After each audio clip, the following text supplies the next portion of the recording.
తాతయ్య school master అయ్యుండి ఎంతో కష్టపడి ఎంతో మందికి ట్యూషన్లు చెప్పి నాన్నగారిని చాలా పెద్ద చదువులు చదివించారు.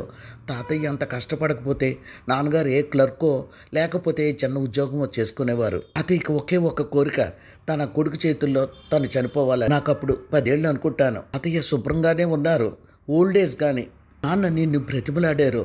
ఒక మాటలో చెప్పాలంటే నీ కాళ్ళు పట్టుకున్నంత పని చేశారు. అయినా నువ్వు ఇంత ముసలోడు మన ఇంట్లో ఎందుకని ఓల్డ్ ఏజ్ హోమ్లో పడేశావు. ఆ మొన్నాడే తాతయ్య ప్రాణాలు వదిలేరు. డబ్బుతో కాదమ్మా, బాధతో. నేను ఎలా మర్చిపోతాను అనుకున్నావు?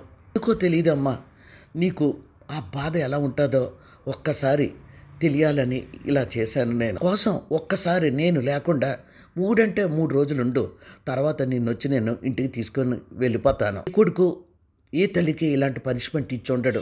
నాలా కొంతమంది మనుమలు ఇలా చేస్తే మీలాంటి కోడళ్ళు కొంచెం కళ్ళు తెరుచుకుంటారేమో అని